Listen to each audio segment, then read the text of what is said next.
जय महाराष्ट्र. नमस्कार. मी सचिन सुभाष राणे जुचंद्र.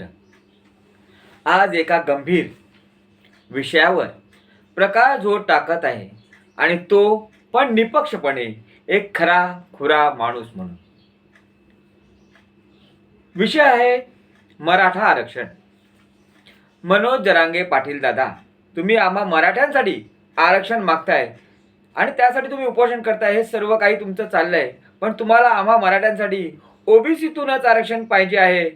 ओबीसी म्हणजे आगरी समाज, आगरी बांधव. मनोज जरांगे पाटील दादा, अहो आधी ओबीसी समाजाला 53% आरक्षण नाही आहे हो. आणि यातून आम्हा मराठ्यांना आरक्षण मिळणार तरी कुठून?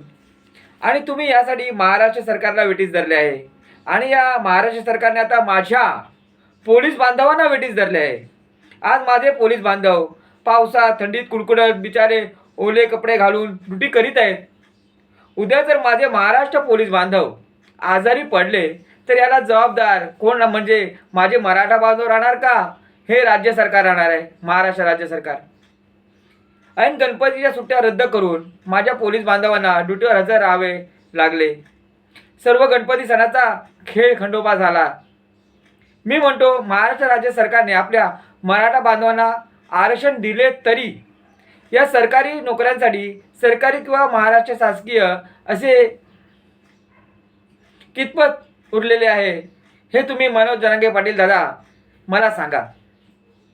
महाराष्ट्रात नोकऱ्यांच्या जागा भरपूर प्रमाणात शिल्लक आहेत, पण महाराष्ट्र सरकारचे शासकीय एवढे आता काहीच नाही आहे की आम्हा मराठ्यांना नोकऱ्या मिळू शकतात.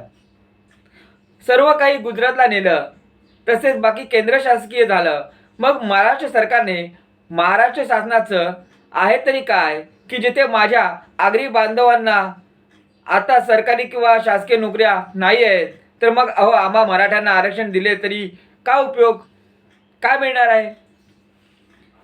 रेल्वे केंद्र सरकारची, मग रेल्वेसाठी मराठा आरक्षणाचा काय उपयोग राहणार आहे का? आज प्रत्येकाला मनापासून वाटतं की भारताची लाईफलाईन समजल्या जाणाऱ्या म्हणजे रक्तवाहिनी समजल्या जाणाऱ्या रेल्वेत आम्हाला नोकरी मिळेल. पण काय फायदा आहे का? एअरपोर्ट केंद्र सरकारचं, विमान क्षेत्रासाठी आम्हा मराठ्यांना नोकऱ्या मिळतील का? मनोज जरांगे पाटील दादा, आता महाराष्ट्र राज्य शासनाचे काहीच असे उरलेले नाही आहे की जिथे आपल्याला मराठ्यांना आरक्षण मिळून नोकऱ्या मिळतील. आता उगाच आता जे आरक्षणासाठी मराठा बांधव पावसात भिजत थंडीत कुडकुडत आंदोलन करीत आहेत, जर त्यांच्यावर गुन्हे दाखल झाले तर बघा गुन्हे कसे दाखल होतील.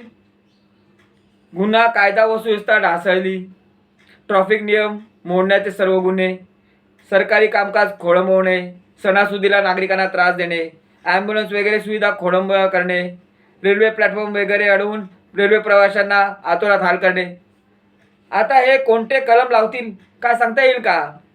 जर माझ्या मराठा बांधवांवर गुन्हे दाखल झाले तर मग मराठा आरक्षण मिळून देखील नोकऱ्या मिळतील का त्यांना?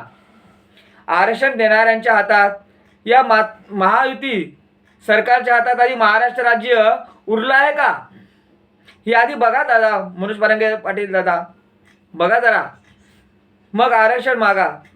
आम्ही मराठा बांधव कौशल्याने पुढे आलेलो आहे.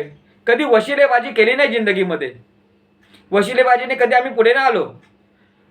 आम्ही मराठी नेहमी आमचं कर्तृत्व सिद्ध केले आहे.